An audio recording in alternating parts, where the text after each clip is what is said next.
Tragedy ಬಗ್ಗೆ ತಮ್ಮ ಅಭಿಪ್ರಾಯ ಏನು ಸರ್? ಈಗಾಗಲೇ ನಿಮ್ಗೆಲ್ಲ ನೋಡೋಣ. ನಾನು ಅದನ್ನ ಈಗ ಮಧ್ಯಾಹ್ನ ಹೋಗ್ತಾ ಇದ್ದೀನಿ ನೋಡ್ಲಿಕ್ಕೆ.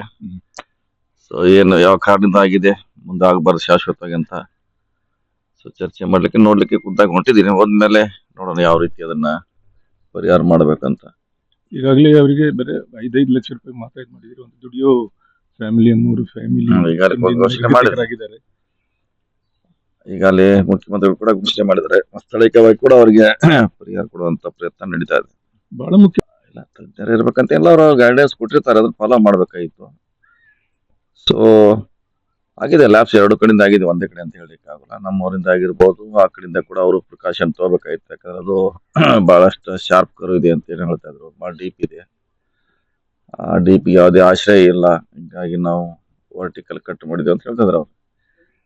ಸೊ ನೋಡೋಣ ಅವರು ರಿಪೋರ್ಟ್ ಏನ್ ಬರುತ್ತೆ, ನಾವು ಹೋದ್ಮ್ಯಾಗ ಅಲ್ಲಿ ನಮ್ಗೇನು ಐಡಿಯಾ ಬರ್ತಿದೆ ನೋಡಿ ಅದನ್ನ ಮುಂದೆ ಆಗದೆ ರೀತಿ ನೋಡ್ತೀವಿ. ಹಿಂದೆ ಕಾರವಾರದಲ್ಲಿ ಕೂಡ ಒಂದು ಘಟನೆ ಆಗಿತ್ತು, ನಿಮ್ಗೆ ನೆನಪಿರ್ಬೋದು, 2 ವರ್ಷ ಹಿಂದೆ. ಒಂದು ಟ್ರಕ್ ಕೂಡ ಸೇಮ್ ಅದೇ ಮಾದರಿಯಲ್ಲಿ ಇದು ಆಗಿದೆ ಸೇಮ್. ಈಗ ಹುಲಿಕಲ್ ಈಗಾಗಲೇ ಸಕಲೇಶ್ಪುರ್ ಬರುವಂತ ಆ ಕಡೆಯಿಂದ ಮಂಗಳೂರಿಗೆ ಬರ್ತದೆ. ಅದನ್ನು ಕಳೆದ 3 ವರ್ಷದಿಂದ ನಾವು ಟ್ಯಾಕಲ್ ಮಾಡಿ ಈಗ ಯಾವುದೇ ರೀತಿಯಿಂದ ಅಲ್ಲಿ ಸಮಸ್ಯೆ ಆಗೋದಕ್ಕೆ ನೋಡಿಕೊಂಡಿದ್ದೀವಿ.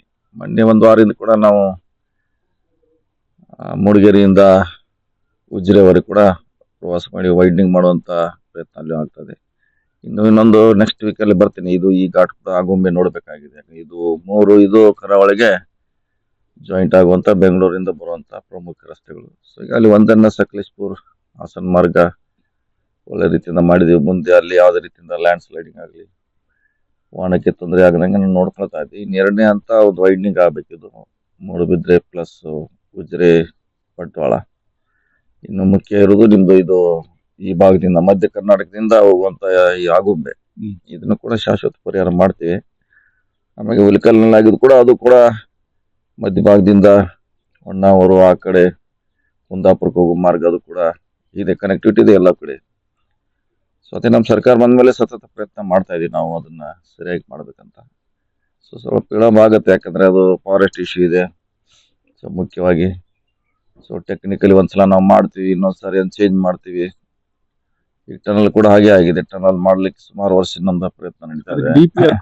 ಯಾಕಂದ್ರೆ ಅದು ಮೊದಲ ಅಲೈನ್ಮೆಂಟ್ ಆಗಿದ್ನ ಮತ್ತೆ ಅವರು ನ್ಯಾಷನಲ್ ಹೈವೇ ಅವರು ಒಪ್ಪಿಲ್ಲ, ಇನ್ನೊಂದು ಬೇರೆ ಮಾಡ್ತಿದ್ದಾರೆ. ಸೊ ಹೀಗಾಗಿ ಸಮಸ್ಯೆ ಅಂತ, ಯಾಕೆ ಘಾಟ್ ಸೆಕ್ಷನ್ ಇರೋದ್ರಿಂದ ಟೆಕ್ನಿಕಲ್ ಸಮಸ್ಯೆ ಇದೆ.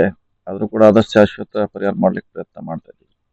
ಹುಡುಕಬೇಕಾಗಿದೆ. ತಾತ್ಕಾಲಿಕತೆ ಇಲ್ಲ, ನಾವು ಬಂದ್ಮೇಲೆ ಈಗ ಹೇಳಿದೆಲ್ಲ, ಒಂದು ಹಾಸನ ಮಂಗಳೂರು ರಸ್ತೆ ಈಗಾಗಲೇ ಸಂಪೂರ್ಣವಾಗಿ ತಯಾರಾಗಿದೆ. ಸೊ 2ನೇ ಹಂತ ಈಗ ನಮ್ದು Mudigere to Bantwal Mangaluru. Next week ಅಲ್ಲಿ ಇದು ಬರ್ತೀವಿ. ಇದು ಆಗುಂಬೆ ಕೂಡ ಬಹಳ ದಿನಗಳಿಂದ ಪ್ರಯತ್ನ ನಡೀತಾ ಇದೆ. ನಾನು ಖುದ್ದಾಗಿ ನೋಡ್ಬೇಕಂತ ಬರ್ತೀನಿ. ಸಾಧ್ಯತೆ ಇದೆ ಟನಲ್ ಆಗುವಂಥದ್ದು ಇದೆ, ಅದು ಅವ್ರು ಮಾಡ್ಬೇಕು. ನ್ಯಾಷನಲ್ ಹೈವೇ ಅವ್ರ ವ್ಯಾಪ್ತಿಯಲ್ಲಿ ಬರ್ತದೆ. ನಮ್ಮಿಂದ ಏನ್ ಬೇಕು ಸಪೋರ್ಟ್ ಮಾಡ್ತಾ ಇದೀವಿ ನಾವು. ಇಲ್ಲ ಹಾಗೆ ಮಾಡ್ಲಿಕ್ಕೆ ಆಗೋಲ್ಲ. ಅದು ನೇಚರ್ನೇ ಆತರ ಆದಾಗ ಅದನ್ನೇ ಟೆಕ್ನಿಕಲ್ ರಿಪೋರ್ಟ್ ಬರ್ಬೇಕು. ಈ ಕೆಳಗಡೆ ಎಂಟೈರ್ ರಸ್ತೆ ಅಲಾಂಗ್ ವಿತ್ ರಸ್ತೆ ಕೂಡ ಕುಸಿದು ಹೋಗಿದೆ, ಎಂಟೈರ್ ಪಾರ್ಟೇ.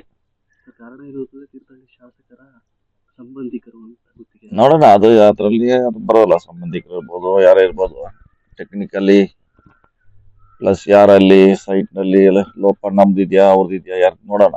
ಬರ್ಬೇಕು, ವರದಿ ಬರ್ಬೇಕು. ಇನ್ನು ಬಂದ್ಮೇಲೆ ನೋಡೋಣ.